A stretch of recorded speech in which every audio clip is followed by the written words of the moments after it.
Boa noite, irmãos. Agradeço imensamente as palavras carinhosas da irmã Martinha, a quem uma grande amiga, companheira de jornada nessa vida espiritual. Já nos conhecemos há mais de 30 anos, tenho certeza disso. Estaremos não só 30 anos aqui na terra, mas por toda a eternidade nos céus, louvando e engrandecendo o nome do nosso Senhor e Salvador Jesus Cristo. Nesta noite, você que veio receber o pão do céu, sinta-se feliz, abra bem os seus ouvidos para ouvir o recado do Senhor e Salvador Jesus Cristo nessa noite. Irmãos, nós estamos no limiar da volta de Jesus. Como nós cantamos, o dia nós não sabemos, mas nós não estamos nesse mundo desapercebidos. O povo de Deus tem a obrigação de saber que Jesus está voltando. A irmã White diz que para o ímpio, o Senhor pode voltar em qualquer momento, ele não vai estar sabendo, mas para nós não. Nós temos a obrigação de saber do retorno do Senhor e Salvador Jesus Cristo. Amém? Vamos abrir nessa noite a palavra do Deus eterno e nos reanimarmos com essa grande esperança da volta de Jesus. Amados, não tem nada mais grandioso nessa vida do que você alimentar a esperança de ver Jesus voltar nas nuvens dos céus. Esse mundo, irmãos, está numa situação muito ruim. Vamos começar em Gênesis. Gênesis capítulo 6. Já desde Gênesis, o Senhor Deus, o nosso Deus Todo-Poderoso, já anunciava a condição que o homem se encontrava naquela época. No livro de Gênesis, o capítulo 6, vejamos o que o Senhor Deus diz aí no versículo 5. Olha o que Deus olhou para a terra e disse. Gênesis capítulo 6, versículo 5. Amém? Viu o Senhor que a maldade do homem se havia multiplicado na terra e que era continuamente mal todo o desígnio do seu coração. Irmãos, isso aqui 1600 anos depois que Deus havia criado o homem. Essa já é a condição do homem. Todos os propósitos do seu coração eram mal continuamente. E como é que está hoje no século 21? Vocês acham que melhorou ou piorou? Irmãos, nós que estamos vivendo o tempo do fim, vamos já ver se melhorou ou piorou. Aí vejamos o que o Senhor Deus diz aí no versículo 6. Então se arrependeu o Senhor de ter feito o homem na terra, e isso lhe pesou no coração. Irmãos, olha o versículo 7. Disse o Senhor: farei desaparecer da face da terra o homem que criei. Irmãos, o que está dizendo isso é o Deus eterno. Jesus disse: eu vou fazer desaparecer da terra o homem que eu criei, mas não porque ele quisesse fazer tal comportamento ou tal procedimento, amados, mas porque Deus olhou para o homem e viu que o homem era continuamente mal em seu coração. Mas, irmãos, olha o versículo 8, aleluia pelo versículo 8. Porém Noé achou o quê? Achou graça diante do Senhor. O versículo 9 diz, irmãos, Noé, a segunda parte, Noé era homem justo e íntegro entre os seus contemporâneos. Noé andava com Deus. Irmãos, aleluia, porque hoje também Jesus está olhando do seu trono e ele está vendo pessoas que estão como Noé, achando graça diante de Deus. Amém? Deus olha o seu santo trono e ele vê no século 21, ele olha para um lado, olha para o outro e vê que a maldade do homem também está muito grande. Irmãos, nós vivemos num tempo onde as pessoas são ruins. Vivemos num tempo onde pai mata filho, filho mata pai, onde criancinhas são mortas pelos pais. Irmãos, esse mundo está numa condição de miséria. E nós às vezes queremos parecer, queremos dar a impressão que queremos continuar nesse mundo. Parece que nada está acontecendo. Nós estamos nos comportando nesse mundo Mas vejam o que foi que Jesus mandou o apóstolo Paulo dizer para nós. Abra sua Bíblia aí em 2 Timóteo. Irmãos, a condição do homem hoje, vamos ver se melhorou ou piorou.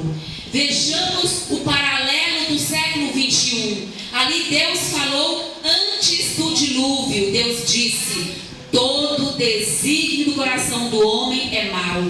E vamos ver no século 21 paralelo. Vamos ver como é que está hoje o coração do homem. 2 Timóteo capítulo 3. Vamos ver a condição em que se encontra hoje os seres humanos amados de Deus. Versículo 1 diz, 2 Timóteo capítulo 3, versículo 1 diz: sabe, porém, isto, nos últimos dias. Quando, irmãos? Nos últimos dias sobrevirão tempos difíceis, pois os homens serão egoístas, avarentos, jactanciosos, arrogantes, blasfemadores, desobedientes aos pais, ingratos, irreverentes, versículo 3, desafeiçoados, implacáveis, caluniadores, sem domínio de si, cruéis, inimigos do bem, versículo 4, traidores, atrevidos, enfatuados, mais amigos dos prazeres que amigos de Deus. E, amados, quanto a isso não podemos apagar aqui a palavra de Deus. Eu gostaria muito de dizer para vocês nessa noite que a condição do mundo nos últimos dias era melhor que nos dias de Noé. Mas eu não posso garantir, eu não posso afirmar, irmãos, porque seria uma grande mentira da nossa parte. Aqui está a condição. O mundo é tal qual ou pior do que nos dias de Noé. O paralelo está traçado, irmãos. Aqui o apóstolo Paulo, inspirado pelo Espírito Santo de Deus, diz: nos últimos dias. E nós estamos vivendo nesses últimos dias. Mais amantes dos prazeres do que amantes de Deus. Você vai de casa em casa, você leva um folheto, você leva um livro, você ora com as pessoas, você faz um convite para as pessoas vir à igreja, e as pessoas se negam a vir à igreja. Mas você vai aqui do lado, eu passei aqui atrás do lado, quantas pessoas ali ouvindo, dançando, bebendo, se embriagando. Mais amigos dos prazeres do que amigos de Deus. Amados, nós temos que ter consciência de que Deus está no seu santo trono. Ele está observando cada pessoa nesse planeta Terra. Hoje nós temos cerca de 7 bilhões de pessoas. 7 bilhões de pessoas no planeta Terra. Se nós fôssemos olhar para essas pessoas e ver, irmãos, nos dias de Noé, quando Deus disse que ele ia acabar com a raça, porque a maldade era tamanha, Noé passou 120 anos pregando, irmãos. Quanto tempo? 120 anos Noé pregava de manhã, à tarde e à noite, batendo madeira, construindo uma arca. Irmãos, aquelas pessoas mangavam de Noé, as pessoas zombavam de Noé. Olha, esse velho está dizendo que vai chover. Irmãos, até aquele tempo, cerca de 1600 anos depois que Deus havia criado o mundo, nunca tinha chovido na face da terra. Aí vinham os cientistas da época, aí vinham os doutores da época, vinham os homens de ciência da época e diziam: não vai chover. Não existe nenhuma possibilidade de chover, diziam os grandes homens. Vamos comparar com os homens da NASA hoje, da NASA americana. Eram similares em conhecimento, eram os homens muito capazes, muitos doutos, e eles diziam: não tem a menor possibilidade de chover, porque naquela época Deus levantava um orvalho da superfície da terra para regar a terra. Então a ciência dizia que era improvável que houvesse chuva, mas Noé se manteve, o que, irmãos? firme, anunciando Jesus, anunciando que Jesus mandaria o seu grande juízo através de um grande dilúvio. Irmãos, 120 anos pregando. Nós não temos ainda 120 anos, eu só tenho 54 anos de vida. Mas nós estamos pregando desde 7 anos de idade. Desde 7 anos de idade que eu prego que Jesus vai voltar. Amém, irmãos? Já estou com 54. Já casei, já filhos, netos, já estudei, fiz mestrado, doutorado, mas ainda anunciando a breve volta de Jesus. Amém? E a esperança do coração é a mesma. Sabe por quê, irmãos? Porque aqui está dizendo que nos últimos dias os homens teriam essa característica de hoje. Mas, irmãos, tem algo grave, igual tinha nos dias de Noé. Nos dias de Noé, muitos homens escarneciam de Noé, dizendo: para de construir essa arca, maluco, que não vai chover. Para com isso, doido, que não vai chover. Hoje também as pessoas dizem para nós, escarnecem de nós: vocês estão há 30 anos anunciando que Jesus vai voltar. Eu já casei, já fiquei grávida, já tive filhos, netos, bisnetos, e Jesus não voltou.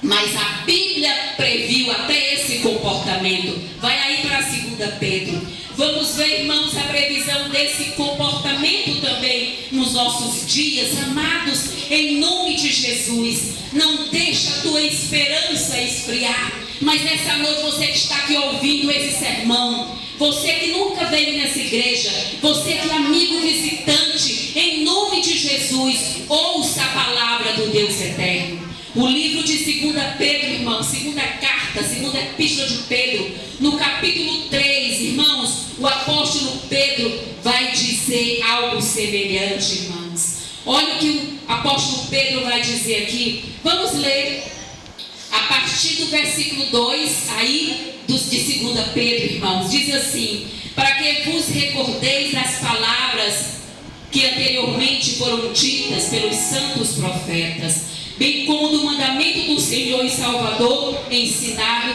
pelos vossos apóstolos. Olha aí, irmãos. Tendo em conta, versículo 3, antes de tudo, que quando, irmãos?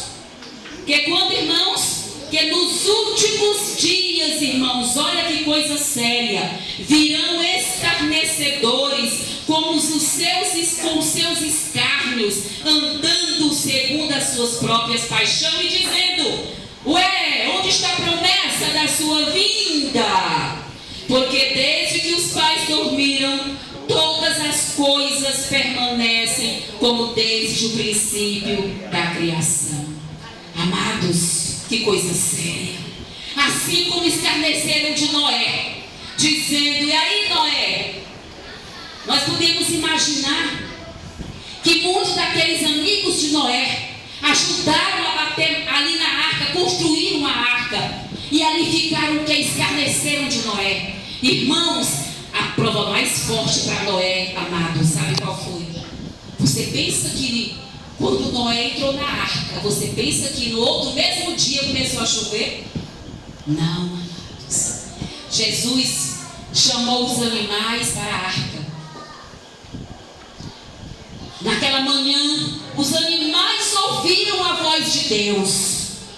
Aquele movimento foi tremendo, irmãos. Foi um movimento tremendo. Os leões vieram, os elefantes vieram, os bois vieram, todos vieram, os pássaros vieram, 2 a 2, irmãos. Não é possível que aqueles homens não viram que ali havia uma mão sobrenatural guiando aqueles animais. Eles viram os animais entrando na arca, de 2 em 2, eles olhavam para um lado e para o outro.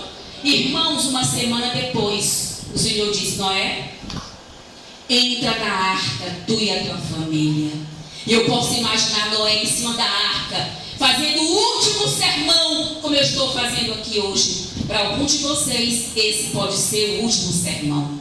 Ali Noé ficou em cima da arca, começou a gritar: meus amados, vamos entrar na arca, a porta está aberta. Ele apontou a porta da arca. Amados, vamos entrar na arca, vamos entrar em nome de Deus, vamos entrar na arca. E o povo povo escarnecia e zombava de Noé. Mas chegou a hora que Noé teve que entrar na arca. Noé entrou na arca, ele, a sua esposa, seus filhos e suas noras. Seus filhos eram Sem, Cão e Jafé, e suas esposas. Entraram na arca e o anjo do céu, o anjo do Senhor veio e selou e fechou aquela porta. Passou o primeiro dia, o povo de manhã para o trabalho chegava e batia. Cadê a chuva, Noé? Como é que está aí dentro, Noé? Com os bichos, como é que está aí o mau cheiro? Eu posso imaginar Noé, irmãos. Deus provou a fé do seu servo.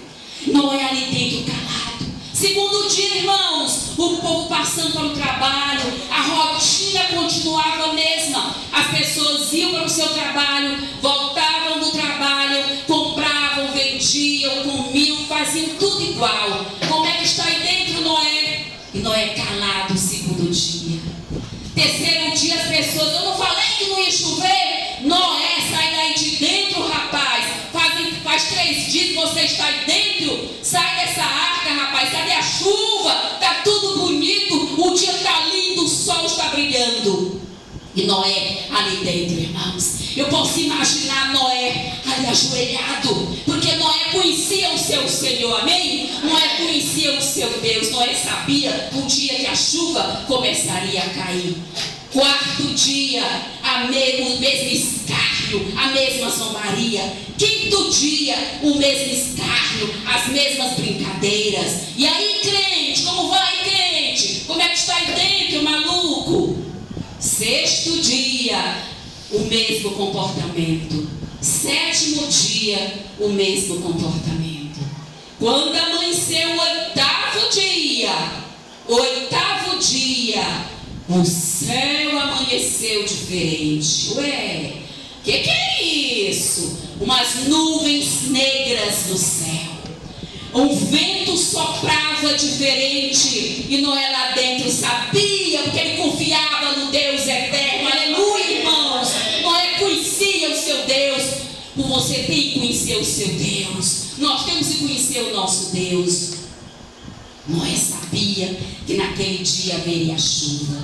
Irmãos, de repente começou a ribombar os trovões no céu, um vento forte, as gotas enormes de chuva. Ali não era mais gota de chuva. Irmãos, Deus abriu a janela dos céus. Aí a chuva começou, irmãos, inundou, irmãos, e as pessoas corriam para um lado, corriam para o outro. Noé, pelo amor de Deus, abre essa porta.